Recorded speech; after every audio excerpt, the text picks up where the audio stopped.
Bon, le café est prêt pour un autre regard sur le monde avec les chroniques de l'Empire d'André Archambault, auteur et commentateur politique qui vit en Amérique du Nord. Je suis Gilbert Daoued d'Avatar Édition et notre émission d'aujourd'hui s'intitule USA 2024, la guerre mondiale des racailles d'en haut. Comme d'habitude, avant de commencer, un rappel du triptyque de YouTube et d'Odyssée.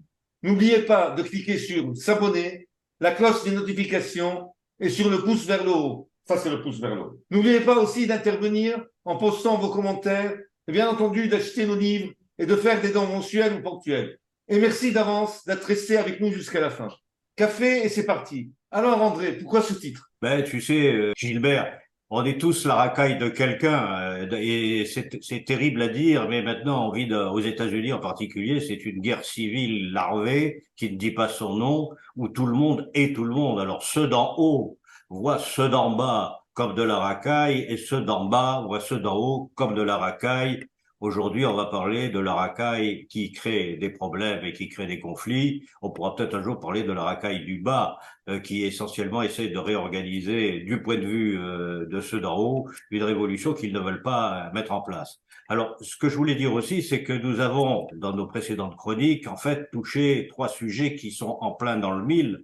C'est-à-dire que d'abord, notre première chronique avait essentiellement montré combien la rébellion populiste, vue comme de la racaille par ceux d'en haut, était prête à aller jusqu'au bout et à user tous les moyens constitutionnels pour essayer de reconquérir l'élection.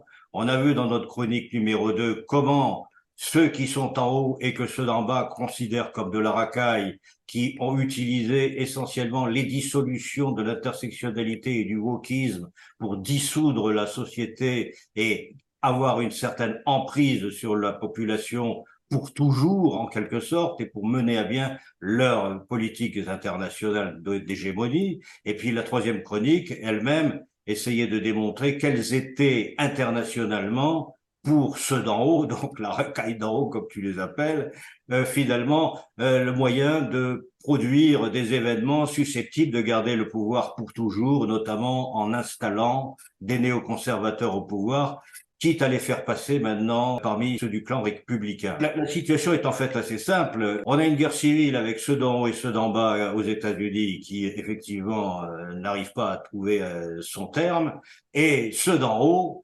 cherchent à trouver tous les moyens les plus actifs, les plus violents même, pour réussir, et ils utilisent à ce moment-là une désignation d'un adversaire vilipendé, humilié, diabolisé, qui est la Russie, et donc c'est d'utiliser, effectivement, c'était notre troisième chronique, l'effet des provocations pour rehausser le conflit et rentrer dans une guerre ouverte. Donc, c'est-à-dire qu'on a trois guerres, une guerre civile en deux parties, et celle du haut, celle du bas, et une guerre internationale. C'est la logique de la racaille, pourrait-on dire. Oui, mais ça ressemble aussi beaucoup à ce qui se passe en Europe. Y a-t-il vraiment une différence? Alors, il y a une différence fondamentale, tu vas me dire que c'est peut-être un point de vue anti-européen de ma part, mais c'est que, en réalité, aux États-Unis, il y a véritablement une résistance organisée et de plus en plus intellectualisée du populisme constitutionnel. C'est-à-dire qu'il ne s'agit pas de faire comme en Europe, de pleurnicher, de brailler, de se considérer comme des grands malheureux, mais c'est qu'il y a quand même une fraction importante de la population et de l'électorat et aussi des parlementaires qui veulent effectivement changer les choses et qui mettent les moyens. Ils ont compris leur leçon de 2016 et des 4 ans qui ont suivi. En fait, à la différence de l'Europe, ça s'est manifesté directement par le peuple américain, d'ailleurs sur les réseaux sociaux. Et c'est les intellectuels et les politiques ont suivi après. Est-ce bien ça? En effet, mais ce n'est que la pointe de l'iceberg, c'est-à-dire que d'un côté, il y a les parlementaires qui veulent rectifier des situations légales ou des situations morales dans la vie du système politique et qui sont assez efficaces tout de même. Je disais la dernière fois, et c'est encore plus vrai maintenant, le ministre de la Justice est lui-même en difficulté, le patron du FBI est en difficulté, les autorités sanitaires sont en difficulté. Tout ce beau monde qui a en quelque sorte tourmenté la population pendant des années et ahuri la population pour placer effectivement des stratégies de contrôle des masses et d'ingénierie sociale sont en fait dans le collimateur. Mais le problème, c'est qu'il y a une deuxième stratégie, on l'avait vu la dernière fois aussi, qui était de chercher au maximum à abrutir notamment la jeunesse et de transformer, de faire de l'ingénierie biologique à la limite sur la population américaine. Donc ça, c'est un premier point. Et le deuxième point, c'est qu'on a finalement toujours le même plan, qui est que l'Amérique n'est jamais qu'un enjeu, c'est pas la base de départ de l'élite. L'élite contrôle l'Amérique, mais elle pourrait contrôler la Papouasie si c'était plus important pour elle. Et cette élite, bon, ben, elle essaye maintenant de procéder à un changement de régime en Russie. Et pourquoi elle veut le faire? C'est pas qu'elle aime pas les Russes, encore qu'elle avait dit par convaincre la population d'être devenue russophobe en grande partie, mais tout simplement parce que il faut prendre le contrôle de l'Eurosibérie, parce que l'Eurosibérie, c'est l'économie de demain. Et si la Chine et si l'Inde prennent contrôle de l'Eurosibérie, c'est la fin du monde occidental tel qu'il est vu par l'establishment néoconservateur. En fait, André, c'est la stratégie des provocations et des faux drapeaux dont nous en avons parlé dans les précédentes chroniques. Et d'ailleurs, depuis que nous en avons parlé, les choses se sont envenimées. Depuis le dernier sommet de l'OTAN, d'ailleurs. Oui, absolument. Alors, je dirais qu'il y a eu le dernier sommet de l'OTAN a donné une impression factice d'échec de Zelensky qui n'obtenait pas ce qu'il voulait, à savoir le statut de membre de l'OTAN, alors qu'en réalité son pays est de facto un membre de l'OTAN, financé quasiment à 100% par le contribuable américain. C'est donc un Puerto Rico européen, l'Ukraine aujourd'hui. C'est pas un État souverain et démocratique comme on nous le présente dans les médias. C'est donc un pion. Et donc effectivement, et ça nous présentait ça comme ça, mais la réalité, c'est que il y a eu un maître d'œuvre dont on n'a pas parlé, et c'est peut-être pas l'objet de la discussion d'aujourd'hui, mais c'est le Turc Erdogan qui, lui, a su jouer ses cartes admirablement en semant le chaud et le froid, en obtenant des promesses, ensuite en attendant de vérifier si elles se réaliseront, afin ensuite de voir ou non s'il va jouer le jeu de l'OTAN pour la suite. Mais donc l'OTAN, c'était un épiphénomène. Il y a d'autres réunions tout à fait importantes. Il y a bien sûr la réunion du BRICS qui va avoir lieu bientôt. Poutine n'y participera pas. Comme tu le sais, il y a le mandat d'arrêt international. Il y a eu des pressions très fortes sur l'Afrique du Sud. Le gouvernement sud-africain a d'ailleurs eu des gros problèmes avec son opposition, qui est d'ailleurs probablement très influencée par l'Angleterre, qui fait qu'il n'a pas voulu prendre le risque. Et donc Poutine va parler au sommet par téléconférence. Mais la semaine prochaine, à Saint-Pétersbourg, il y a aussi un sommet russo-africain. Il va y avoir des représentants de 50 États africains à Saint-Pétersbourg pour discuter avec Poutine et les responsables russes. Donc on peut dire que c'est une préparation au brisque d'une certaine façon. Alors, il est vrai aussi que la pression continue à s'exercer contre la Russie, contre Vladimir Poutine. Pour l'instant, lui aussi, il fait comme les chiens qui aboient et la caravane qui passe. Mais il est vrai que l'OTAN, les oligarchies souhaitent absolument vérifier sa capacité de résistance. Ils veulent le pousser à bout pour qu'il commette des fautes. Ils veulent pousser à bout son entourage pour que ces derniers commettent des fautes. Et donc, ils veulent mesurer véritablement sa capacité à contrôler la situation en Russie. Jusqu'à présent, le résultat espéré et escompté n'est pas atteint. Donc, les néoconservateurs et les oligarchies que notre ami Nicolas Bonal appelle les technonords continuent de travailler dans des nouveaux projets sanitaires, continuent d'épuiser l'Ukraine pour, comme tu l'as dit, abattre la Russie, et ils continuent d'utiliser l'argument du 6 janvier, interne aux États-Unis, bien sûr, comme moyen d'incarcérer Donald Trump et le faire tomber avant la convention républicaine, ou même après d'ailleurs. Absolument. Il y a en fait deux guerres civiles américaines. Une guerre de résistance dont j'ai parlé tout à l'heure, qui est effectivement tout le mouvement populiste qui s'organise pour créer du bruit, pour faire en sorte qu'il y ait de nouvelles lois électorales, que effectivement les tribunaux interdisent à l'administration Biden de contacter directement les GAFA pour faire de la censure. Et là, il y a eu des jugements là-dessus. Ça va tenir ou pas, on verra bien. Bon, il y a toute une série de mesures juridico-administratives de contre-attaque. Mais il y a aussi, si j'ose dire, une arme nouvelle qu'on avait un petit peu esquissée les fois précédentes et qui est peut-être pas connue des Européens. C'est l'arme Tucker Carlson. Et là, Carlson, c'est le leader, en quelque sorte, d'une guerre révolutionnaire, au sens le plus vrai du terme et le plus étymologique, c'est-à-dire de faire tourner le cycle sur un tour pour remettre la pyramide à l'endroit alors qu'elle était à l'envers. C'est intéressant parce que c'est au départ un journaliste un peu polémiste, qui est encore jeune, qui doit avoir une cinquantaine un peu mûre, il frise la soixantaine peut-être, mais il a l'air d'avoir 45 ans. Et il s'est constitué un capital de sympathie après avoir été mis à la porte de Fox News, parce que sur les ondes de Fox News, il a eu des points de vue complètement antagonistes des néoconservateurs, à l'époque où les Murdoch voulaient se rapprocher des néoconservateurs en matière de stratégie internationale. Il a été effectivement le champion des arguments anti-wokistes, il a été le champion des arguments anti-guerre en Ukraine, il a été le champion des arguments anti-Russia-gate ou pro-Spygate, et il a été le champion des arguments anti-covidisme, et ainsi de suite. C'est-à-dire que tous les grands mythes sociaux des 3 dernières années qui ont abouti à un dressage de la population de plus en plus liberticide, il a été le seul à contre-attaquer. Et il a expliqué d'ailleurs comment. Alors, ce qui s'est passé récemment, grâce à ce capital de sympathie, grâce à Elon Musk qui lui a donné quand même un marchepied, c'est peut-être pas désintéressé non plus parce qu'il brasse du monde, Carlson, grâce à ses relations aussi... Pardon, je t'interromps. Elon Musk sur Twitter, il faut préciser Twitter, naturellement. Donc, il n'a pas d'accord de business avec Twitter, mais Twitter ayant fait le ménage sur la censure, ouvre la porte à Carlson, qui lui utilise non pas un marteau, mais un poinçon bien affilé, à peu près toutes les semaines, tous les 15 jours, pour discuter d'un sujet qui aiguillonne l'opinion. En parallèle, il fait de plus en plus d'entrevues dans des réseaux sociaux et dans des télévisions Internet.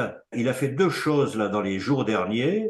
Il a participé dans l'État de l'Iowa, qui est un État Midwest assez traditionnel et encore assez agraire. Il a été mandaté par la chaîne Blaze TV, Internet, d'un ancien de Fox News d'ailleurs, qui lui a proposé d'interviewer chacun des candidats aux primaires, Trump n'étant pas là, mais ça c'était prévu d'avance, devant un public assez important dans un théâtre de membres de l'électorat républicain, voire même non républicain de l'Iowa. Et dans l'Iowa, juste petite tangente, on vote pas comme dans les autres États. Là, c'est ce qu'on appelle des caucus, c'est-à-dire c'est des conseils. C'est très traditionnel, comme au Moyen Âge. C'est des conseils municipaux dans des théâtres, dans des salles de jeux où les gens se retrouvent et puis ils débattent des pros et cons de tous les avantages et les inconvénients donc de tel ou tel candidat, et donc ils sont très curieux et affamés de détails sur ce que veulent les nouveaux candidats. Ils se contentent pas de rester à admirer les anciens candidats. Et donc il a interviewé tout le monde. Vas-y, pardon. Justement, André, comment les candidats néoconservateurs républicains étaient obligés de ramper devant lui lors des rencontres de l'Iowa? Effectivement, écoute, c'est qu'ils ont eu peur parce que Carlson représente à la limite plus de suivi Internet qu'eux-mêmes, déjà pour commencer, autant que Trump, ou peut-être même plus dans certains segments ou sous-segments. Il n'est pas seulement dans la foule MAGA, la foule MAGA, c'est-à-dire la foule Trump classique, il a empiété sur la foule démocrate, notamment il est très proche du même segment de marché, si j'ose dire, de Kennedy Jr. Il est très implanté aussi dans une frange plus éduquée de la population américaine conservatiste que Trump n'avait pas toujours bien conquise jusqu'à présent, et notamment des femmes et des indépendants. Donc, il est faiseur de roi en quelque sorte. Il peut faire basculer les opinions et il ne s'en prive pas. Alors, comment ils ont accepté ça? Ils se sont finalement fait ridiculiser pour la plupart d'entre eux, et certains sont sortis la queue entre les jambes, comme Mike Pence ou comme certains autres néoconservateurs, ou voire même Nikki Haley qui a fait semblant de rien comprendre à ces questions pour pas trop se mouiller, qui elle aussi est une néoconservatrice. Bon, Nikki Haley, Mike Pence, ils espèrent, eux, être bien entendu des candidats d'union nationale au cas où il y aurait une guerre ou un conflit extrêmement grave avec la Russie, pour lancer un candidat à une présidence d'union nationale, maintenant que Biden est complètement gaga et que toute l'équipe, à ce moment, Blinken ou autre, riperait sur les néoconservateurs républicains pour faire la même politique. Donc c'est un jeu de passe-passe éventuel. C'est un scénario assez plausible, en tout cas probable.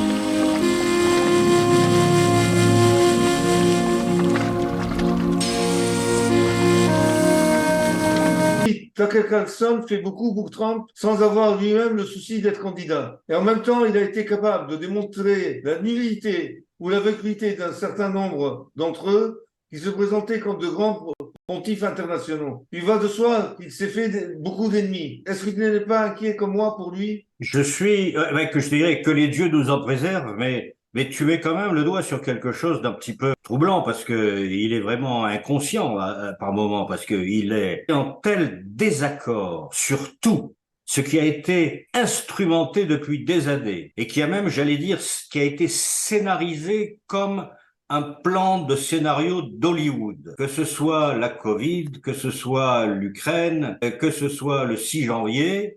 Véritablement, il a été capable chaque fois de dégommer l'argumentation, en tout cas de l'atténuer suffisamment pour affaiblir la position de l'oligarchie qui voulait effectivement ahurir les Américains, deux, les forcer à aller vers la numérisation, et trois, à accepter qu'une moitié d'entre eux étaient de la racaille, avec l'affaire du 6 janvier. Et sans se démonter, alors que les républicains classiques n'étaient pas capables ou ne voulaient pas le faire, de résister à ce genre de stratégie, et que même les Trumpistes étaient assez maladroits parce que c'était des protestataires purs et simples, lui, il apporte de l'ordre, de l'harmonie dans le raisonnement.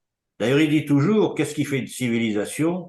C'est l'harmonie, c'est pas le désordre. Et il a effectivement donc pris le contre-pied de toute l'élite qui détient le pouvoir de lui faire du mal. Il a perdu son job, pour l'instant il résiste, mais on ne sait jamais ce qui peut lui arriver. Il peut y avoir toujours un fou qui est aiguisé par la haine anti-Carlson lancée par les médias, qui lui joue un mauvais tour. Je ne lui souhaite pas. Mais véritablement, jusqu'à présent, il est le seul bouclier idéologique qui permet de ne pas laisser avaler les arguments du genre, par exemple, l'Ukraine est un petit pays démocratique et souverain qui a été attaqué sans aucune raison. Sur le 6 janvier, quand il démontre que, effectivement, la plupart des incidents étaient calmes, que les flics ont fait visiter le Parlement aux protestataires, c'est quand même extraordinaire. Donc, il a effectivement été extrêmement brillant. Et je dirais même, il a trouvé des arguments qui sont très, très, très intéressants.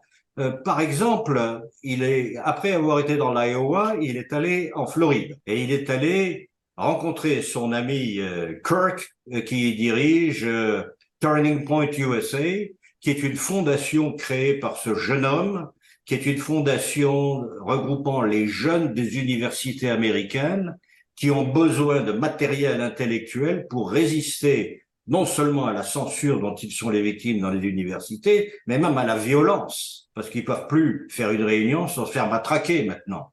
Et pourtant, ce sont des jeunes gens BCBG qui veulent juste travailler, etc. C'est des universités, c'est quand même paradoxal, où on paye 10 000, 15 000, 20 000 par an de dollars pour faire des études. Il y a quand même des gens qui sont encore plus woke que les woke.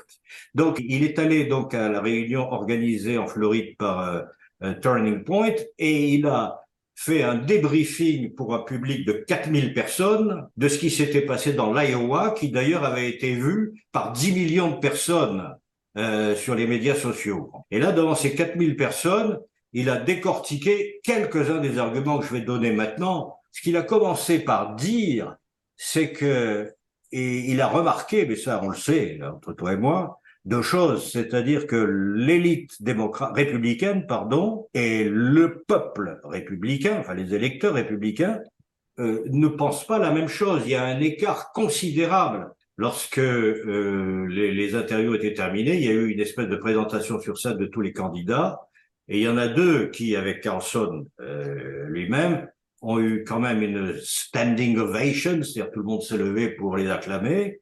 Ça a quand même été DeSantis, parce que Carlson a fait une entrevue avec DeSantis pas trop agressive, il lui a donné le bénéfice du doute.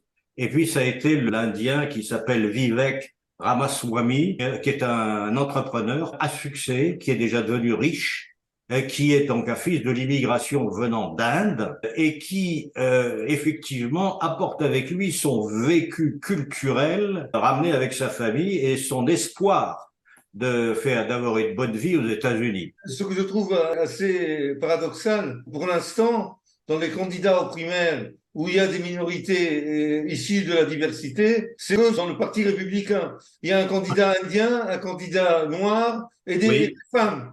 Tandis que les démocrates ont que Biden. C'est la terrible révélation, c'est que le Parti démocrate est devenu un parti de blancs riches qui utilisent des troupes de choc dans certains milieux de l'immigration lorsqu'ils en ont besoin ou lorsqu'il faut les faire voter. Ils sont donc coupés de la masse de la population qui commence à fusionner maintenant avec les nouveaux immigrants qui ne sont pas de la racaille, comme on dirait dans d'autres pays, mais bien au contraire, des forces vives qui adhèrent à un projet beaucoup plus traditionnaliste et posé et beaucoup plus internationalement mesuré, qui est complètement le contraire des super-élites qui deviennent obsédées par la guerre. Alors, est-ce que c'est dans une volonté de conquête hégémonique? Oui. Est-ce que c'est aussi sociologiquement parce que les néoconservateurs sont des vieillards maintenant parmi les élus? Alors les vieillards, ils ont besoin d'être martiaux, d'agiter le sabre et la hache de Mars pour pouvoir se donner une impression d'être des hommes forts. Et il y a aussi les femmes néoconservatrices, c'est un peu le même phénomène. Au lieu de mettre en avant l'intuition féminine ou la capacité à ingurgiter rapidement des problèmes, à négocier, à ramener tout le monde à la raison, un peu comme le faisait Angela Merkel, qui utilisait beaucoup ses talents de cette nature-là, eh ben, les Nikki Haley et tous les autres, ils veulent tous sortir l'épée, l'arc, les flèches, le fusil et les missiles et pourquoi pas la bombe. Donc c'est quand même assez étonnant qu'il y ait des gens finalement psychologiquement immatures dans toute cette gang néoconservatrice qui sont eux-mêmes peut-être dominés par d'autres qui ne sont pas si immatures que ça et qui veulent justement avoir une conquête du monde géopolitique bien faite et bien ordonnée. Alors effectivement, quels ont été par exemple les arguments qu'il a utilisés pour déstabiliser ce moment? C'est quand même assez intéressant. J'en donne que quelques heures. Il a commencé par énerver les néoconservateurs en disant « Bon, j'ai bien compris, la Russie, c'est notre ennemi numéro 1. C'est un monstre, c'est un diable. Ils nous veulent du mal. » Alors, revenons-en donc au fait. Dans les 3 dernières années, les Russes ont tué combien d'Américains? Silence gêné. Évidemment, c'est un argument polémique, dialectique, digne d'Arlette Laguillet dans les années 70 ou 80, qui utilisait beaucoup ce genre d'argument de renversement, mais lui, il fait ça très bien. Deuxièmement, quand il dit, bon, vous voulez défendre mordicus les frontières de l'Ukraine, cet État souverain et démocratique qui existe depuis 12 000 ans, mais vous voulez pas défendre les frontières américaines. Quand vous défendez pas les frontières américaines, vous savez qu'il y a des importations de drogue et que le fentanyl fabriqué au Mexique tue environ 100 000 Américains par an. Alors, vous voulez pas vous occuper des frontières, vous voulez pas envoyer l'armée aux frontières, par contre, vous vous intéressez au peuple ukrainien, même si le peuple ukrainien a le droit d'exister, rajoute-t-il, car il est suffisamment malin pour pouvoir aussi jouer de cet argument. Donc là encore, les gens ne savent pas bien répondre, et le champion d'ailleurs de celui qui a été un échec total, ça a été Mike Pence, parce que Mike Pence, il est venu avec son catéchisme appris par cœur, ça tombait à plat. Et quand Tucker Carlson lui dit « Mais enfin, ça vous intéresse pas de savoir ce qui se passe aux États-Unis? Ça fait 3 ans qu'on essaye de monter la guerre en Ukraine. Et pendant ce temps-là, tout va mal aux États-Unis de façon considérable. Prenez la voiture, traversez les États-Unis, vous allez voir. Vous allez voir les villes fantômes, vous allez voir les gens drogués dans les rues, vous allez voir les prolétarisés, vous allez voir la déchéance totale, vous allez voir les crises des infrastructures, les routes qui ne sont plus praticables, les ponts qui s'effondrent. Et vous voulez investir et restructurer l'Ukraine et refaire des infrastructures en Ukraine et au passage détruire les ponts. Et France répond, ça n'est pas mon problème. Donc il crée des balises comme ça qui permet à tous les élus justement de la renaissance constitutionnaliste en quelque sorte, parce qu'il faut bien voir que le populisme aux États-Unis veut restaurer la Constitution telle qu'elle a été conçue avant d'avoir été dénaturée par les différents jugements de la Cour suprême qui pendant 50 ans ont effectivement refait la loi plutôt que de l'appliquer. Et là, on commence à voir les effets, d'ailleurs, aujourd'hui, avec les nominations faites par Trump. Tucker Carlson apporte des balises, mais il est dangereux. C'est pour ça que quand tu disais tout à l'heure, il peut lui arriver des choses. Il peut lui arriver des choses parce que, effectivement, il est là, en ce moment, pour servir de cerveau à un parti républicain décérébré qui, comme il le disait dans son analyse, les républicains ont intégré au plus fin fond de leur cerveau les règles du jeu de leurs adversaires néoconservateurs et démocrates. Autrement dit, quand ils vont jouer à un match de foot, on leur dit « tu peux jouer, c'est très bien, tu vas voir, c'est fair play ». Bon, ben naturellement, si je marque un but, ça compte, mais si toi tu marques un but, ça compte pas, parce que tu n'es pas légitime. Au fond d'eux-mêmes, ils finissent par le croire. Ils sont complètement hypnotisés et tétanisés. Bon. Tucker Carlson est allé beaucoup plus loin que l'opposition de gauche à la guerre du Vietnam, parce qu'il a quand même osé demander à Nikki Haley, qui était quand même l'ambassadrice des États-Unis à l'ONU, qui était derrière l'attentat du Nord Stream. Elle a fait semblant, elle a fait la gourde. Et elle a été assez maligne, elle a fait semblant d'être bête. Ah oui, oui, peut-être, je sais pas, il faut s'attendre à tout avec Biden. Mais effectivement, elle a pas dit, non, c'est pas vrai, nous ne l'avons pas fait, non plus. Elle a été quand même un peu mise dans le coin, là. Il a été beaucoup plus loin que Jane Fonda et toutes les oppositions de gauche contre la guerre du Vietnam. Il a quand même accusé l'administration américaine de terrorisme. Oui, et on peut dire effectivement que il s'inscrit dans ce que je disais tout à l'heure, le gène révolutionnaire américain. Et il utilise les techniques quasiment trotskistes, d'ailleurs, quand on réfléchit bien. Parce qu'effectivement, il a cette dialectique absolument fabuleuse où il a réponse à tout, mais toujours en posant des questions de fait. Alors parfois, c'est un peu tiré, étiré, etc. On peut dire que si tous les adversaires de l'État profond américain et de l'oligarchie américaine, nationaux ou internationaux, écoutaient Carlson davantage, ils pourraient probablement améliorer leur propre dialectique dans la discussion, dans cette ambiance en ce moment de guerre mondiale en préparation. Donc André, si les technologues arrivent à arrêter Donald Trump, est-ce que c'est l'annonce d'un coup d'État semi-légal lancé à l'occasion d'une guerre ouverte avec la Russie? C'est le but.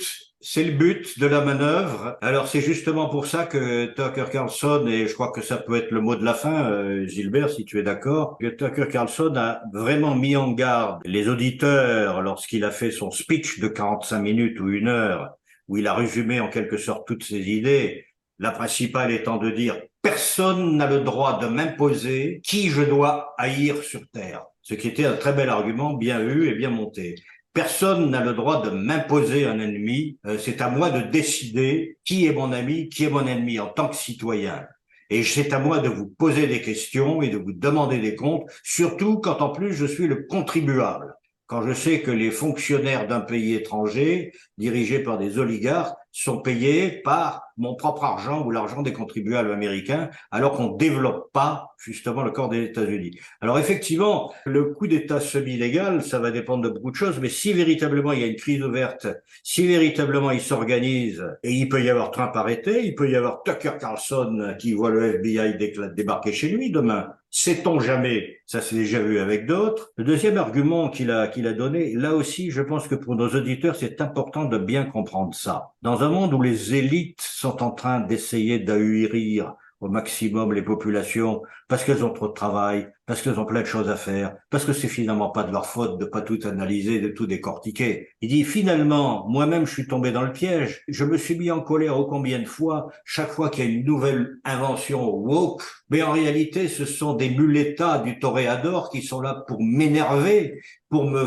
disputer avec tel ou tel autre Américain, et pendant ce temps-là, pendant qu'on nous éblouit avec ces faux débats, avec ces fausses batailles, qu'est-ce qui se passe? Eh bien, à ce moment-là, on nous cause la numérisation liée à la Covid, la numérisation liée au terrorisme, la préparation de la Troisième Guerre mondiale, dont personne ne veut aux États-Unis, d'ailleurs nulle part. Si on est normalement composé, oui, je vois personne qui soit favorable à une troisième guerre mondiale qui va être certainement atomique? Non, ce sont soit des gens qui ont un intérêt matériel à faire la guerre, soit des gens qui ont un intérêt idéologique à faire la guerre parce que ça va créer un tel chaos qu'ils rebâtiront comme ils le voudront, pour bâtir leur fameuse société des éternels à la Zardoz dont je parlais avant. Ça, c'est un peu la stratégie du Wizard of Oz, donc cette stratégie assez maléfique finalement, qui plairait beaucoup plus à notre ami Bonal qui lui aime bien discuter de ces aspects antéchristiques. Mais purement géopolitiquement, c'est surtout les gens qui sont économiquement intéressés, qui voient ça comme ça. Et puis, ça peut être aussi tout simplement les idiots utiles, qui croient sincèrement qu'il y a un méchant qui fait du mal à un gentil, alors que le méchant et le gentil, en réalité, ils appartiennent à la même sphère de potentielle croissance économique avec d'un côté l'Europe, de l'autre côté l'Asie, et que si on laissait faire fonctionner tout ça, on aurait 50 ans à 100 ans de prospérité aux États-Unis, en Europe centrale, en Russie, en Asie, en Chine, en Inde. Le tout, c'est de réorganiser un ordre mondial selon de nouvelles règles, sans qu'il y ait un hégémone qui veuille essentiellement détruire l'âme même des peuples. C'est ça le fond du problème. Alors, il y a des peuples qui savent qu'ils ont une âme, et puis il y a des peuples résultats qui sont le fond du tonneau, qui d'ailleurs, entre parenthèses, le fond du tonneau, c'est ce qu'on appelle la racaille en termes poissonniers, donc qui sont devenus finalement certaines populations européennes et américaines. Ça va être le mot de la fin. Bon, Archambault et Daoued, c'est fini. Merci et à la prochaine.